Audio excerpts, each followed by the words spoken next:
Bonsoir à tous et bienvenue dans ce podcast consacré à l'analyse littéraire.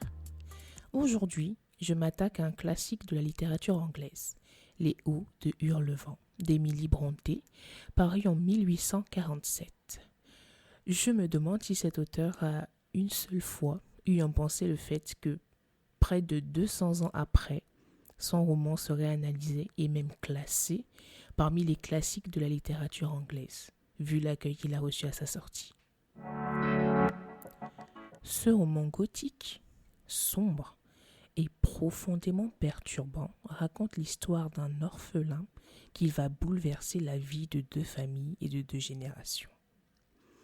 Emily Brontë nous montre l'évolution et la construction d'un individu prêt à tout pour obtenir vengeance, quitte à marcher sur toutes les personnes qu'il a un jour connues, à abandonner tout espoir de vie en société. Mais au-delà de cet individu, il y a également les autres personnages, dont à la fois l'action et l'inaction frustrent profondément le lecteur. Des personnalités si singulières que l'on est tenté de vouloir les secouer pour obtenir d'eux une once de cohérence et de pensée sensée. À ce récit très complexe, entre passé et présent, se mêle une forme de surnaturel, un monde fantomatique, qui sera salutaire pour les victimes de Heathcliff, ce fameux orphelin. J'ai choisi de lire Les Hauts de Hurlevent parce que je voulais m'ouvrir à la littérature classique. Je n'avais aucune idée des thématiques abordées dans le livre et je pense que si j'avais su de quoi il en retournait, je ne l'aurais peut-être jamais lu. Oui, pour le coup, je n'ai lu ni le synopsis, ni les critiques. Quelle erreur! Mais ce que je retiens de ces 356 pages sur ma liseuse, c'est un profond sentiment d'injustice et une irritation face à la bêtise, que dis-je, au manque de bon sens de presque tous les personnages de ce roman. Un petit résumé du livre pour vous donner un aperçu sans vous spolier.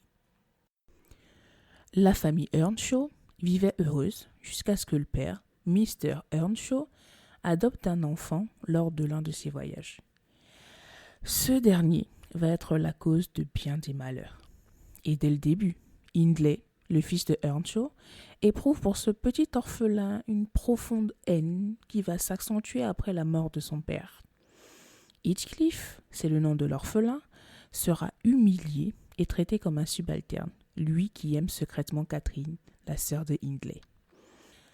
Cette humiliation et ce rejet feront naître en lui un profond désir de vengeance qui ne va faire que décupler lorsque Catherine choisira d'épouser le riche Edgar Linton, choisissant ainsi de respecter son statut social au détriment de ses sentiments réciproques pour Heathcliff.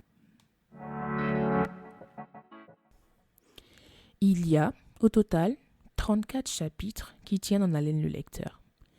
Nos 2 narrateurs alternent entre le présent et le passé pour nous conter l'histoire des familles Earnshaw et Linton. Mais je dois avouer que, pour suivre leur récit, il fallait s'accrocher, parce que leur gestion de la temporalité n'était pas toujours évidente à suivre. Non seulement à cause des coupures que faisait l'un ou l'autre des narrateurs pour nous ramener à un présent qui ne nous intéressait finalement pas vraiment, mais aussi car chaque narrateur avait son propre style, ce qui, en soi, est parfaitement logique puisqu'il s'agit de 2 personnages aux personnalités totalement différentes. Des personnalités et des constructions complexes et parfois difficiles à suivre.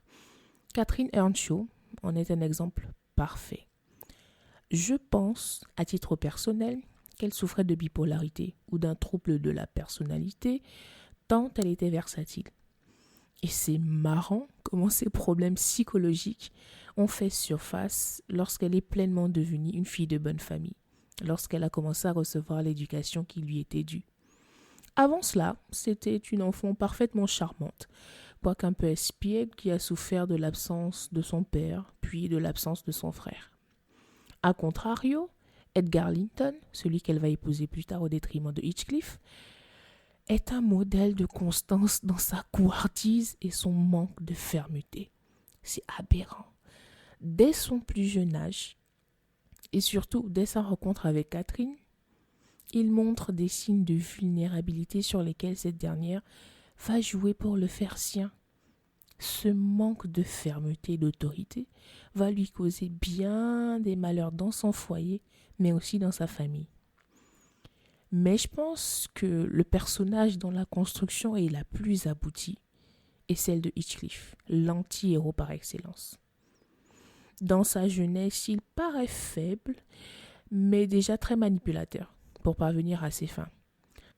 Caractéristique que son fils va manifester et exploiter à souhait. Plus tard, Heathcliff va connaître une maîtrise de cet art de la manipulation qui va lui permettre de réaliser tous ses plans machiavéliques. Il sait jouer sur les mots, caresser dans le sens du poil, terroriser, appâter et menacer, allant même jusqu'au châtiment corporel. Bien sûr, personne ne l'aime, mais il s'en fiche. La seule personne qui l'aime l'a rejeté, donc il rejette tout le monde. Personne n'arrive vraiment à le cerner, même si ses ambitions sont claires. Et le pire, c'est que tout le monde tombe entre ses filets, même lorsqu'ils sont plus qu'évidents. C'est ce qu'on appellerait aujourd'hui un mec toxique, un pervers narcissique, qu'on se le dise. Ses interactions avec chacun des personnages font quasiment toujours des dégâts. D'ailleurs, c'est sa dernière entrevue avec Catherine qui va causer son décès. Il faut se le dire, Heathcliff a des mots très durs, très crus, très tranchants. Même s'il sait parfaitement être mielleux, il préfère de loin utiliser un vocabulaire très méchant. Les mots qu'il utilise révèlent sa nature profonde et un peu de son histoire. C'est également le cas pour Arton. Ses expressions et son comportement bourru sont le résultat du lavage de cerveau qu'il a reçu. Et maintenant que j'y pense, chaque façon de parler des personnages révèle d'où ils viennent et ce qu'ils ont vécu. Très astucieux, Madame Brontë. Franchement, chapeau, félicitations.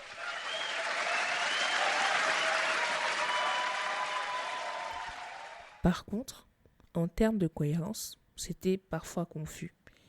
L'un des aspects qui m'a particulièrement et assidûment irrité pendant ma lecture, c'est le fait que ce Heathcliff obtienne absolument tout ce qu'il voulait de tout le monde. C'était extrêmement pénible de lire que tous ses caprices étaient comblés, que tous ses plans machiavéliques, ses chantages, ses manigances étaient toujours des succès.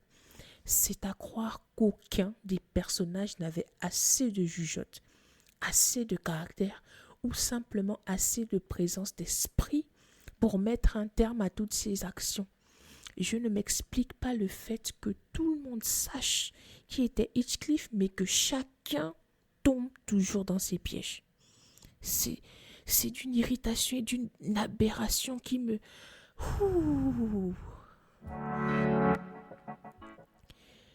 Ce que j'ai aimé, au-delà du fait qu'Heathcliff soit un personnage particulièrement détestable, c'est son obstination, son acharnement à prendre ce que la vie lui a refusé. Il est l'exemple même de la politique, de la persévérance et de la politique du jusqu'au boutisme. Il se donne un objectif, il l'atteint et il broie tous les obstacles devant lui. Aussi simple que ça. Les Hauts de Hurlevent, c'est un roman captivant, mais aussi extrêmement irritant. Les personnages sont assez complexes, tout comme leur personnalité décalée, mais pourtant très réelle et très actuelle. La fin, quant à elle, a un goût doux amer, parce qu'au final, ce Heathcliff ne se sera pas repenti de ses crimes et de sa mauvaise conduite. Jusqu'au bout, il aura été l'antagoniste. La fin de sa vie est bien trop douce au regard de toutes les souffrances qu'il a infligées à tous les personnages. Et j'irais même jusqu'à dire qu'il a obtenu ce qu'il voulait puisqu'il termine sa vie avec le sourire. C'est difficile à croire, hein, mais il finit vraiment, il meurt avec le sourire, quoi. Je tiens à préciser que ce roman n'est pas pour les âmes sensibles. C'est évident. Pour le lire, il faut avoir une certaine appétence pour les tragédies romantiques, les anti-héros, la vengeance et une atmosphère dense et sombre. Pour les amateurs de ce style, je recommande volontiers Le Comte de Monte-Cristo. Pas du film, mais le livre d'Alexandre Dumas. Dumas. C'est un chef-d'œuvre. Et oui, je l'ai lu, comme vous pouvez vous en douter. Pour ceux qui souhaiteraient conserver le style d'écriture, sont tous ces personnages sombres en quête de vengeance, je recommande Orgueil et Préjugés, que j'ai dévoré, autant le livre de Jane Austen que le film avec Keira Knightley. Maintenant, je sais ce qui déchaîne mes passions. Parfois, j'avais quelques doutes, mais là, je suis sûre. Et pour rien au monde, je dis bien pour rien au monde, je ne relirai Les Hauts de Hurlevent. Ce fut particulièrement pénible pour une adepte de la justice et de la pensée cohérente que je suis. Je vais l'avouer, la bêtise a le don de mériter. Et celle de tous les personnages, secondaires et principaux, n'a eu de cesse de mériter. Et pourtant, c'est un chef-d'œuvre de la littérature anglaise. Et c'est ce déchaînement de passion, d'émotion, qui font la beauté et la force d'une œuvre.